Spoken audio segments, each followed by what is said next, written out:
दोस्तों नमस्कार। हमारे चैनल न्यूज निशा में आपका स्वागत है। मैं हूं महेश गुप्ता। नितिन गडकरी की बढ़ती साख, दूसरी तरफ नरेंद्र मोदी और अमित शाह की मुश्किलें। पुणे में नितिन गडकरी को लोकमान्य तिलक अवार्ड से सम्मानित किया गया है। यह वही अवार्ड है जो पहले इंदिरा गांधी, अटल बिहारी वाजपेयी और नरेंद्र मोदी को भी मिल चुका है। इस अवार्ड के जरिए गडकरी की छवि एक बार फिर राष्ट्रीय स्तर पर चर्चा में है। इस बीच संसद से एक वीडियो सामने आया है जिसने सियासी गलियारों में हलचल मचा दी है। जब सभी बीजेपी सांसद और मंत्री प्रधानमंत्री मोदी का अभिवादन करते हुए झुक रहे थे, तब गडकरी का हाव भाव बिल्कुल अलग था। उन्होंने ना तो हाथ जोड़े ना ही झुके। इस इशारे ने कई सवाल खड़े कर दिए हैं।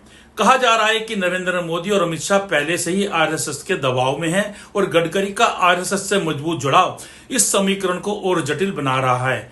गडकरी का कामकाज शानदार है, लेकिन उनकी स्वतंत्र छवि और मोदी के प्रति उनके इशारों में नरमी का ना होना क्या बीजेपी के अंदर कोई नई कहानी लिख रहा है?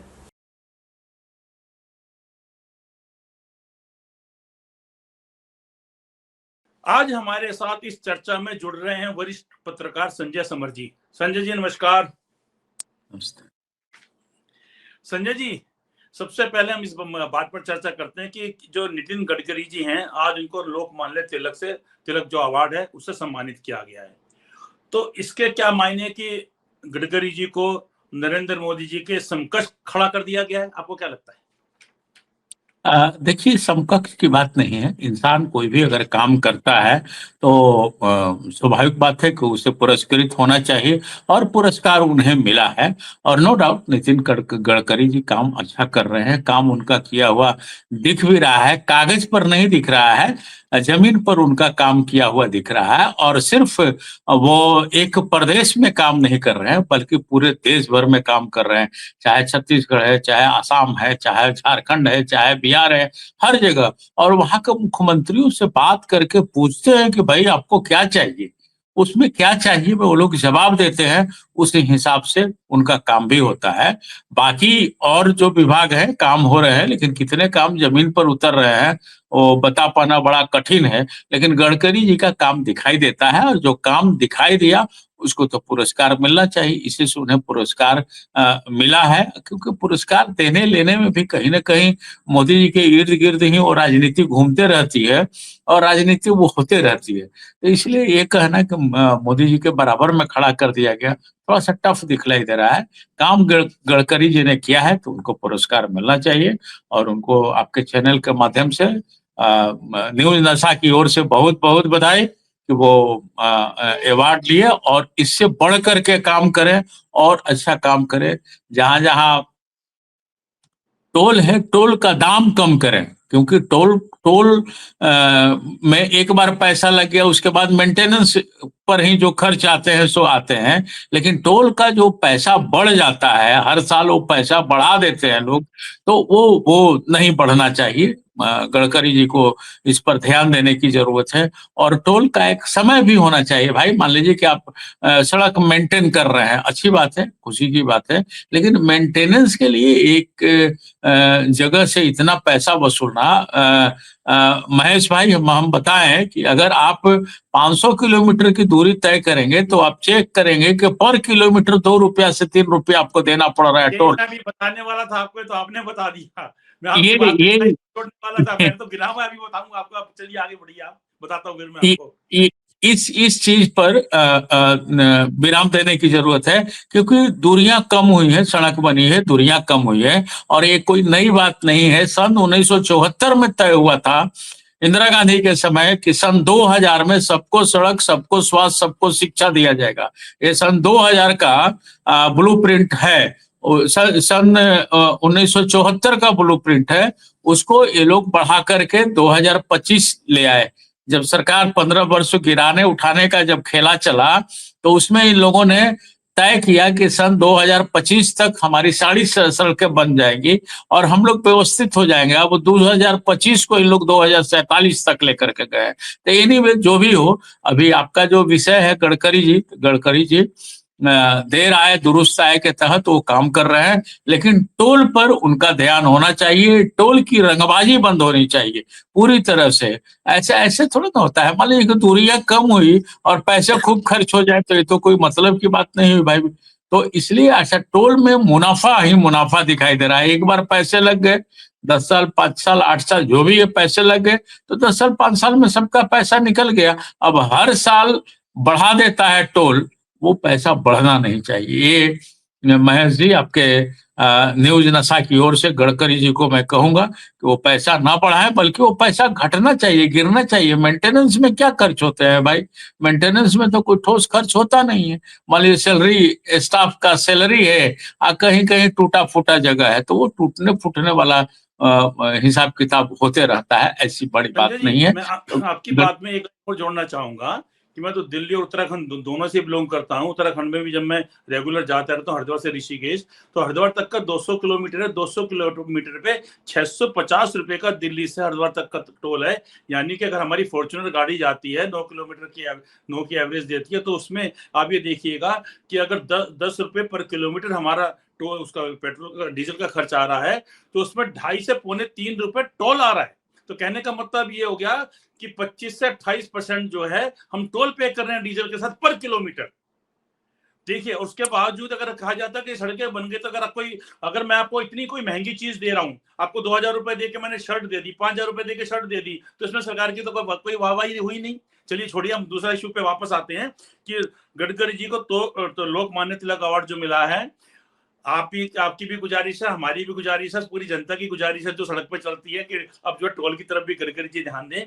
लेकिन हमारा सवाल फिर वही वापस मैं उस मुद्दे पे आता हूँ कि आप देखेंगे संसद में जब जून 2024 में एनडीए गठबंधन की बैठक हुई थी संसद के सेंट्रल हॉल में, तब भी जो है जो वहाँ के गठबंधन के जो नेता थे, उन्होंने एनडीए का नेता चुना था प्रधानमंत्री मोदी जी को। उस समय प्रधानमंत्री नहीं थे मोदी जी, गठबंधन का एनडीए का नेता चुना और उसके बाद उनको प्रधानमंत्री चुना गया। उसके जिस समय जो उनको प्रधानमंत्री चुना गया, सेंट्रल हॉल के अंदर संसद के जितने भी नेता थे सब खड़े हो गए थे, सबने अभिवादन किया, खड़े होकर तालियां बजाई। पर नितिन गडकरी जी तालियां बजाना तो दूर, अभिवादन करना तो दूर, अभिनंदन करना तो दूर, अपनी सीट पे ही बैठे रहे थे। और वो कई सेकंड का विजुअल था बकायदा। नंबर 1। नंबर 2, गडकरी जी ने हाल ही में फिर बयान दिया कि कुछ चंद लोग हैं, उन अमीर हैं, अमीर अमीर होते जा रहे हैं और गरीब गरीब होते जा रहे हैं। तो आप समझ सकते हैं किस तरह से उन्होंने ये बात बोली है। और मोदी और अमित शाह जी की जोड़ी और गडकरी, ये बिल्कुल आमने सामने, ये बात कोई छिपी हुई नहीं है। तो आप ये जो सिनेरियो चल रहा है, उसमें आप देखें कि नरेंद्र मोदी और गडकरी, और दूसरी तरफ नरेंद्र मोदी और अमित शाह, और दूसरी तरफ गडकरी, क्या ये आमने सामने आ गए हैं क्या? बिल्कुल। क्यों? क्योंकि गडकरी जी को खुलकर बैकिंग है आरएसएस की। देखिए महेश बाबू, गडकरी जी का अभी हमने कहा कि काम दिख रहा है, बाकी ना तो अमित शाह जी का काम दिख रहा है, ना प्रधानमंत्री नरेंद्र भाई मोदी का काम दिख रहा है।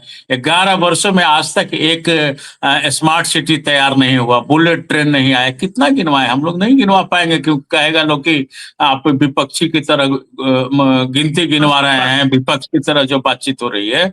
तो काम तो दिख रहा है गडकरी का है, सीधी सी बात है, गडकरी जी का ही काम दिख रहा है, तो वही और शाबाशी मिलेगी। अब अमित शाह जी के रहते हुए पहलगाम कांड हो गया, पुलवामा हो गया, बांग्लादेशी घुसपैठ हो रहा है, लगातार हो रहा है, जो यही लोग कर रहे हैं, तो उनका क्या काम है सब दिखाई दे रहा है। असली काम गडकरी जी का जो काम दिखलाई दे रहा है, तो धन्यवाद के पात्र है। जनता की ओर से धन्यवाद, साधुवाद, थैंक यू जो होता है गडकरी जी को देने का है। रही बात अब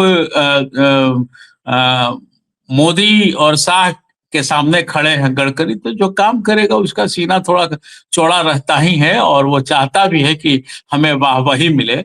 और द्वारिकाधीश एक्सप्रेसवे में जो घोटाला में उनका नाम जोड़ा गया, जिसमें उनको सफाई देना पड़ा, तो साफ साफ दिखलाई दे रहा है कि हाँ भाई, एक तीर एक धार चल रहा है डेवलपमेंट के लिए, एक धार चल रहा है बतौलाबाजी के लिए। तो दोनों धाराएं जो चल रही हैं, एक बतौलाबाजी की चल रही है, एक काम का चल रहा है। तो जो काम का चल रहा है उसके तरफ तो जनता रहेगा ही।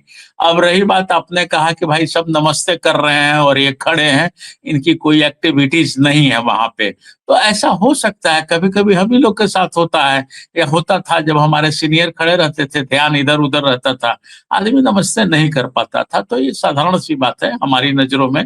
और अगर ऐसा कुछ है भीतर से तो मन फटा हुआ है ही।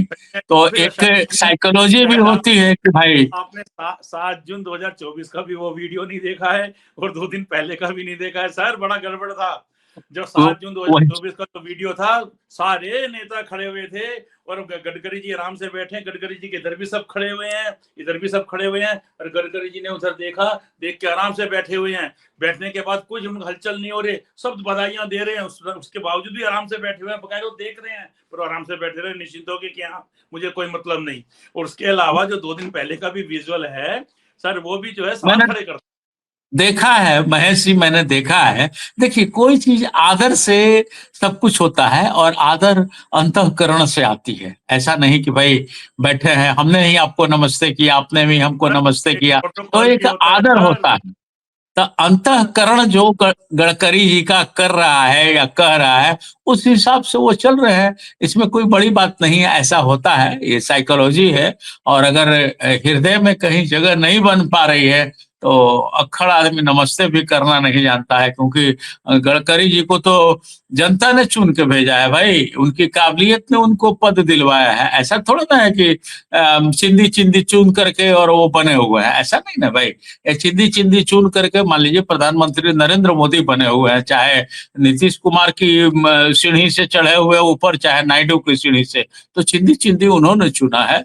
गडकरी जी ने नहीं चुना है। गडकरी जी खम ठोक के काम करते हैं और आगे भी बढ़ते हैं। उनका काम करने का स्टाइल, चाहे महाराष्ट्र हो, महाराष्ट्र से बिलोंग करते हैं, लेकिन महाराष्ट्र के लिए भी उतना ही काम कर रहे हैं जितना झारखंड के लिए कर रहे हैं। लेकिन अमित शाह मोदी जी के साथ तो ये नहीं, ये लोग जितना गुजरात पर ध्यान देते हैं, किस प्रदेश में ये लोग काम करते हैं थोड़ा बता दें, आपके चैनल के माध्यम से बता दें लोग कि सबसे ज्यादा किस प्रदेश में काम चल रहा है और कहाँ चल रहा है।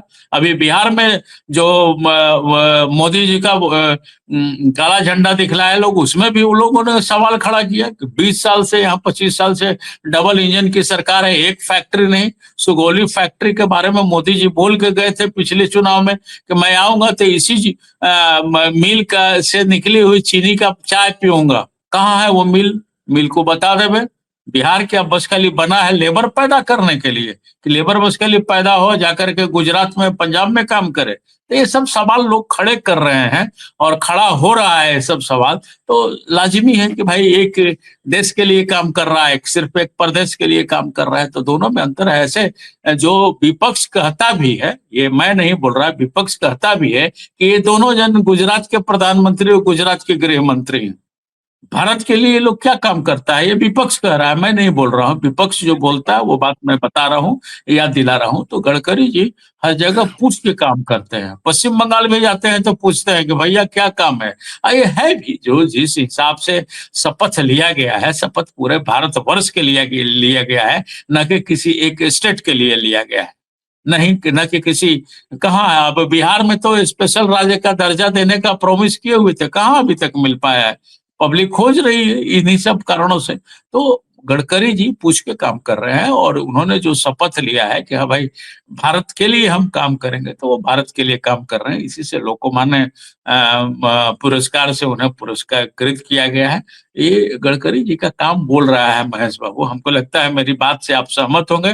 विपक्ष की बातों को हमारा काम बनता है आप तक पहुंचा देना, आपके दर्शकों तक पहुंचा देना। तो विपक्ष जो कह रहा है वो मैं आपके सामने परोस रहा हूँ। संजय जी, गडकरी जी जिस तरह से आ रहे हैं, 1 to 1 बैठे रहते हैं, बकायदा मोदी जी की तरफ देखते हैं, मोदी जी की तरफ कोई परवाह नहीं। और दूसरी तरफ आप देखें, जो हमारे उपराष्ट्रपति थे, संवैधानिक पद था, उस समय तो जब हैं बोलेंगे पद पे हैं, तब यानी कि तत्कालीन, अब तो थे हो गए, तब उन्होंने खुलकर सदन में किस प्रकार से वो विपक्ष के साथ पेश आते थे, किस प्रकार से वो सत्ता पक्ष के फेवर करते थे, किसी से छुपावा नहीं है। उसके बावजूद वो खुल के अपना, कभी भी कोई एक संवैधानिक पद पे इंसान होता है तो कभी भी वो जातिवाद, समुदाय, धर्म की बात नहीं करता। विपक्ष कुछ बोलता था तो कहते थे आप किसान के बेटे का अपमान कर रहे हैं, आप जाट का अपमान कर रहे हैं, ऐसी बात भी करते थे। और वो जो है भाजपा के समर्थक माने जाते थे, बेशक से चाहे संवैधानिक पद हो। उसके बावजूद प्रधानमंत्री नरेंद्र मोदी तो छोड़िए, उनके एक मंत्री से थोड़ी सी खटपट हुई तो उनकी कुर्सी गई और उनको आधे घंटे के अंदर ही फरमान आ गया कि इस्तीफा दे, इस्तीफा देकर उनको जाना पड़ा। दूसरी तरफ गडकरी जी हैं कि 7 जून 24 को जब प्रधानमंत्री चुना जाता है नरेंद्र मोदी जी को, सब उनको बधाइयां दे रहे हैं, सब उनको पास आके उनका अभिनंदन कर रहे हैं। गडकरी जी आराम से बैठे हुए थे, कोई मतलब नहीं उन्हें, ये छुपावा नहीं है सर। और परसों भी जो हुआ है कि उसका जो वीडियो आया है, जिस प्रकार से खड़े हुए हैं सभी लोग प्रधानमंत्री सदन से जा रहे थे, उसके बाद सब लोग उनका अभिनंदन कर रहे थे, गडकरी जी आराम से खड़े रहे। अब आज भी जो उनको एक अवार्ड मिला है, लोकमान्य तिलक अवार्ड, तो इस बात से बिल्कुल साफ हो गया, ये मैं आपकी बात ही पकड़ रहा हूं कि उन्होंने काम किया तो उनको पुरस्कार मिला। इसका मतलब अगर जो गृह मंत्री हैं, वो बड़ा पद माना जाता है, जो बड़े बड़े दावे करते हैं इस देश में कि उन्होंने धारा 370 जो हटा दी कश्मीर से, हालांकि किसी भी चुनाव में उन्होंने 370 का फिर जिक्र नहीं किया कि हटा के हमने कोई बहुत बड़ा उपलब्धि हासिल कर ली। उसके बाद जितनी भी बातें कहते हैं वो, तो आपको क्या लगता है कि गडकरी जी के सामने जो अमित शाह हैं, उनका काम, लोकप्रियता बहुत कम है? देखिए, धनखड़ जी के बारे में बता दें कि उनका पूरा कार्यकाल विवादास्पद रहा। चाहे वो पश्चिम बंगाल गवर्नर थे, वहां भी 3-5 करते रहे और कंट्रोवर्सी में ही रहे। यहाँ भी पहुंचे तो कंट्रोवर्सी में ही उनकी कुर्सी चली गई। तो एक हद तक किसी के आगे पीछे आदमी घूमता है। तो धनखड़ जी चले गए, तब वो तो पर्दा गिर गया, तब उस पर कोई बात करना ही नहीं है। रही बात 370 की, तो 370 में तो स्पष्ट करना चाहिए भाई कि हाँ भाई 370 जमीन खरीदने के लिए बना है। बना ना भाई, उसमें ये होगा कि हाँ भाई पॉपुलेशन सबसे ज्यादा हो जाए तो वहां सब कुछ नॉर्मल हो जाए, सही चीज भी है। तो 370 में मोदी सरकार के कितने मंत्रियों ने वहां जमीन ली है, ये बताना चाहिए। भारतीय जनता पार्टी के जो लोग चिल्ला चिल्ला के 370 की बात करते हैं, वो लोग क्या जमीन वहां लिए?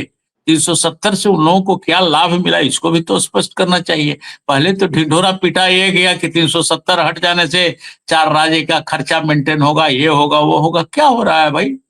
दिन दिन महंगाई बढ़ते जा रही है, कहीं नियंत्रण नहीं है, ना डीजल पर नियंत्रण है, ना पेट्रोल पर नियंत्रण है, और ना मंगलसूत्र पर नियंत्रण है। जिस मंगलसूत्र की बात हो रही थी, ना उस मंगलसूत्र पर नियंत्रण है। ये सच है कि गरीबों से अब मंगलसूत्र भी दूर हो गया है। महेश जी, एक दिन आपके चैनल पर मैंने हिसाब भी बताया था, आज के दिन में 1 लाख रुपया में 10 ग्राम था। क्या बात करेगा लोग? बाजार पर नियंत्रण सबसे जरूरी चीज है, और बाजार पर नियंत्रण ही नहीं है। एक ही शहर में एक ही आइटम का 10 जगह जाइए तो 10 जगह दाम है। कैसे है भाई? तो ये चीज दिखलाई दे रही है। 370 का हिसाब किताब भी दिखलाई दे रहा है, ऐसा नहीं कि नहीं दिखलाई दे रहा है। और मैं पहले भी बोला, अभी भी बोल रहा हूं कि गडकरी जी का काम दिख रहा है। मैंने तो गृह मंत्री का काम गिनवाया, वो लोग खुद कह रहे हैं बांग्लादेशी घुसपैठ है।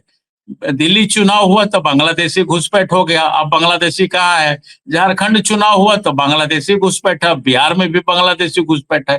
तो बांग्लादेशी घुसपैठ के लिए विपक्ष कहता है, या ये भी सच है कि असली जिम्मेवार कौन है? अमित शाह जी है, दूसरा तो कोई है नहीं। इसमें जो सत्ता तो होती है, सत्ता जिम्मेदार मानी जाएगी सर, विपक्ष थोड़ी ना माना सही जाएगा। सही चीज है, सही बात है, 100% सही है। और विपक्ष कह रहा है तो ये सही बात बोल रहा है, ऐसा नहीं है। अब जबरदस्ती एक झूठ को 100 बार बोलिए कि सच है सच है सच है, तो सच हो जाता है। और लोग को समझ में नहीं आ रहा है इस बात को लेकर के भाई कैसे बांग्लादेशी घुसपैठ की बात जो है, ये आए कैसे? मैं थोड़ा सा ब्रीफ कर दे रहा हूँ महेश जी। 1971 में जब इंदिरा गांधी प्रधानमंत्री होती थी और भारत और पाक युद्ध हुआ था, तो इंदिरा ने पाकिस्तान को 2 भागों में बांट दिया, एक पाकिस्तान हो गया, एक बांग्लादेश हो गया। तो बांग्लादेश में जब हुआ तो वहां से लोग भगदड़ मचा, वहां से लोग भागने लगे। तो जब भागने लगे लोग, तो जो उस वक्त की जो हुकूमत थी उसने सबको रोका कि किसी को भीतर नहीं आने देंगे। तो उस समय के जो विपक्षी पार्टी थी, उन लोगों ने कहा कि नहीं, चकमा हिंदू है, इसी से हिंदू आएंगे, रोका नहीं जा सकता है, क्योंकि चकमा हिंदू है और भारत में वो आएंगे। तो चकमा के भेष में तमाम बांग्लादेशी घुस गए हैं, उसमें कौन बड़ी बात है भाई? उठा करके देखिए इतिहास है। तो मान लीजिए पश्चिम बंगाल में सबसे ज्यादा है। मैं बताऊं कि पश्चिम बंगाल का 4265 किलोमीटर का जो इलाका होता है महेश जी, वो बांग्लादेशी बॉर्डर इलाका होता है, बहुत लंबा इलाका होता है। झारखंड से भी सटा हुआ पाकुड़ है, वहां से 50 किलोमीटर दूर पड़ता है बांग्लादेश। तो घुसपैठ होगा। इसलिए घुसपैठ होगा कि किसी का दलान, अगर दलान मतलब ड्राइंग रूम अगर इंडिया में है, तो उसका वॉशरूम माने टॉयलेट जो है वो पश्चिम बंगाल में है। कई नदी है, छोटे छोटे नदी है, तो उस सब पर बाड़ा लगा करके व्यवस्था करके रोकने का है। दूसरी बात बता दे रहे हैं कि असम का धुबड़ी और करीमगंज दो इलाका, दो क्षेत्र है जहां से बांग्लादेशी घुसपैठ होता है। वो दोनों जगह को सील किया हुआ है, बाड़ लगा हुआ है।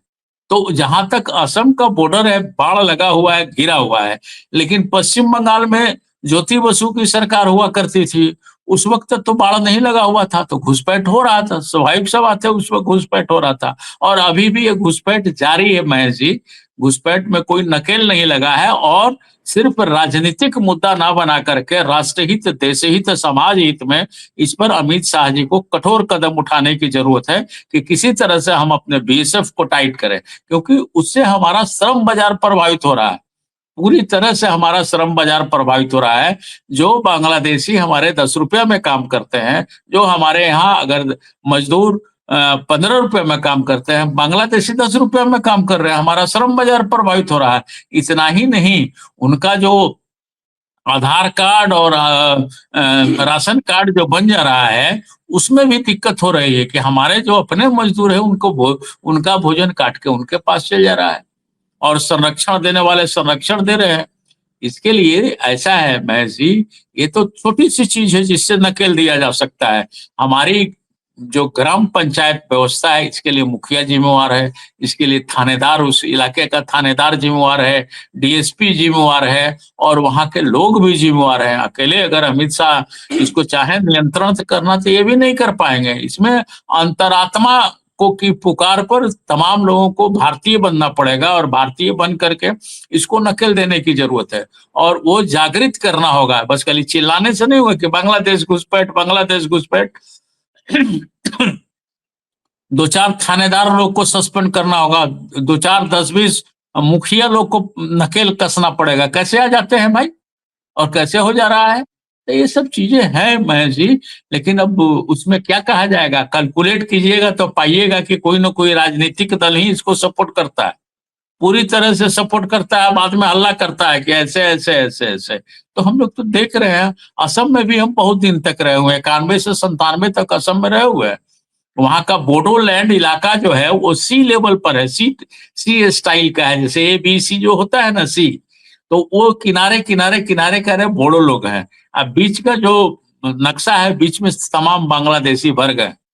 अब बांग्लादेशियों के साथ मिसबिहेव होता है, तो कुछ लोग पावरोटी या दूध लेकर के पहुंच जाते हैं। उसमें क्या है?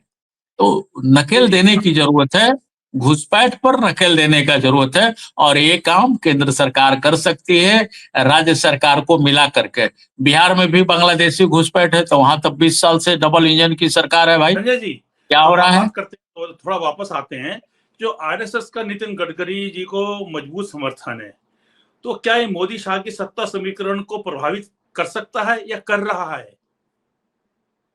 देखिए महेश जी, आरएसएस का समर्थन भारतीय जनता पार्टी को पूरी तरह से है। अब उसमें ब्रेक कर करके देखना थोड़ा सा टफ दिखलाई देता है। अब ऐसे तो आरएसएस के लिए गडकरी जी जितना प्रिय हैं, जोगी जी भी उतने प्रिय हैं। अब लेकिन सर, नड्डा जी भले। मेरा सवाल ये था, चर्चा का मुद्दा, कि गडकरी जी वर्सेस मोदी और अमित शाह गुजराती लॉबी। मेरा वो तो ठीक है, योगी जी भी हैं और बहुत लोग भी हैं, कई राज्यों के मुख्यमंत्री भी जो है, इनका नाम कहीं चर्चा में नहीं होता, सीधा इसलिए बनते हैं क्योंकि पीछे से आरएसएस के संग किनको बैकिंग है। सवाल तो यहाँ पर ये है, चर्चा का मुद्दा हमारा ये है कि एक तरफ गडकरी जी को आरएसएस का समर्थन है, दूसरी तरफ मोदी और शाह की जोड़ी। तो क्या उनका जो राजनीतिक समीकरण है वो प्रभावित होता है इस बात से कि आरएसएस जो है वो गडकरी जी को खुलकर समर्थन कर रहा है? देखिए महेश जी, क्या है कि अभी केंद्र की सरकार है, हर चीज की मर्यादा को धीरे धीरे धीरे धीरे ये लोग तार तार करते गए हैं। अब आप ऐसे भी देखिए कि हमारे यहाँ शंकराचार्य की महत्ता बहुत है। शंकराचार्य को बार बार हम लोग नमस्ते करते हैं, कोई भी जो सिस्टम है अभी प्रणाम करते हैं, मैं तो तहे दिल से प्रणाम करता हूँ। लेकिन उनको भी उनका भी उपहास उड़ाया गया राम मंदिर में। उनका भी उपहास उड़ाया गया। आप ऐसे देखिए, हमारे यहाँ कोर्ट है, जजेस भी भगवान की श्रेणी में ही आते हैं, क्योंकि उनका फैसला होता है। वो जजेस सड़क पर चले आए मीडिया के बीच में न्याय पाने के लिए।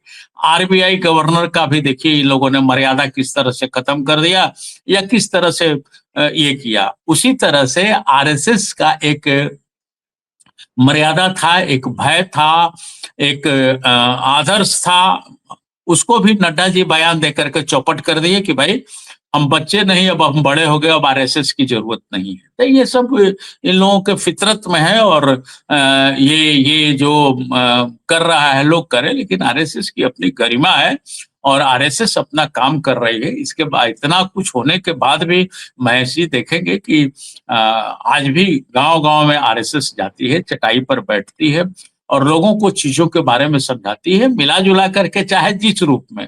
राष्ट्रहित की बात तो जरूर करती है कि हाँ भाई, भारत माता है, भारत को प्रणाम करना है। जी, हाँ, मैं ये जानना चाह रहा था कि आरएसएस तो भाजपा को समर्थन करती है और सभी जानते हैं, और पूरा चुनाव भी उसी वजह से जीता जाता है। पूरे जो जमीनी हकीकत है वो आरएसएस ही है।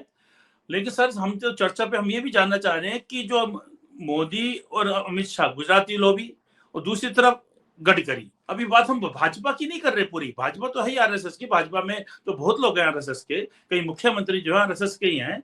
और बात तो उससे अभी चल रही थी कि गडकरी जी एक तरफ है जहाँ खुलकर समर्थन दे रहा है, और हम ये बोले कि आरएसएस मोदी जी और अपना अमित शाह जी गुजरात लॉबी को समर्थन कर रहा है।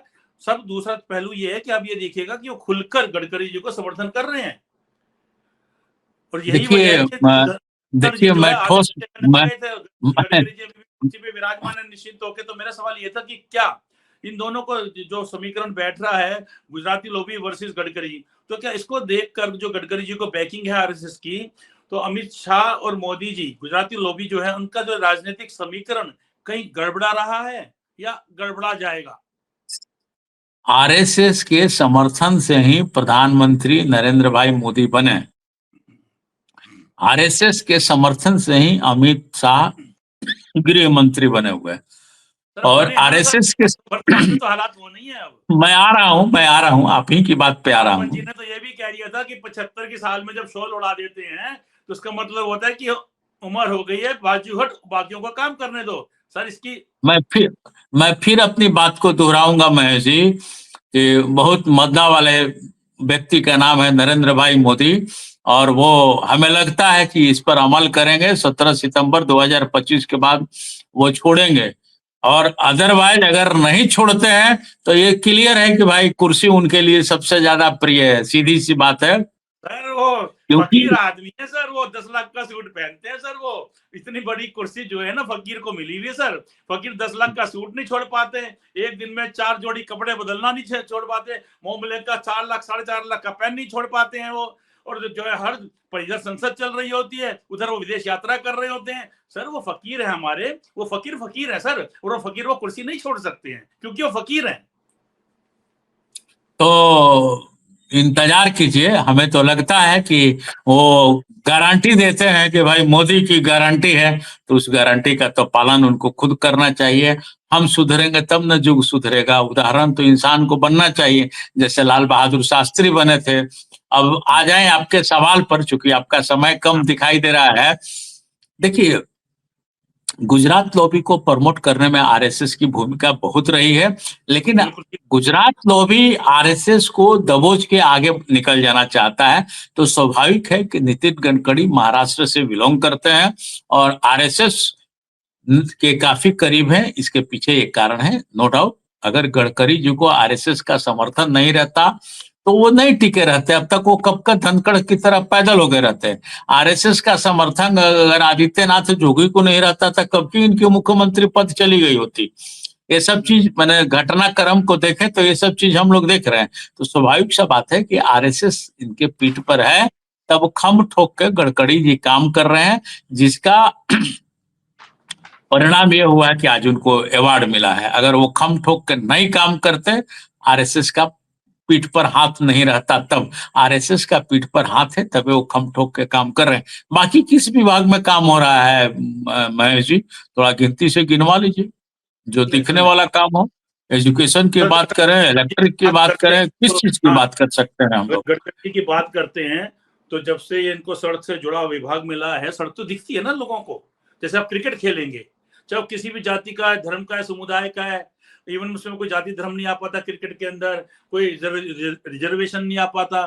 क्यों? क्योंकि चौका लगता है सबको दिखता है, छक्का लगता है सबको दिखता है, कोई आउट हो रहा है, बॉलिंग कर रहा है, वो भी सबको दिखता है। तो ऐसे सर जो सड़कें हमारे देश में बनी हैं, बन रही हैं, आगे बनने वाली हैं, सर ये बातें छिपी नहीं है। उसके अलावा भी जो गडकरी जी की अपने जो है एक छवि है, वो ईमानदारी की छवि अभी भी उनके साथ जुड़ी हुई है, जो कि आज के समय में किसी एक नेता के साथ ईमानदारी शब्द जुड़ जाना बहुत बड़ी बात है सर। ये अभी ये शब्द उनके साथ जुड़ा हुआ है, कितना सच्चा नहीं पता, लेकिन ये शब्द वाकई में जुड़ा हुआ, जनता इस बात को मानती है।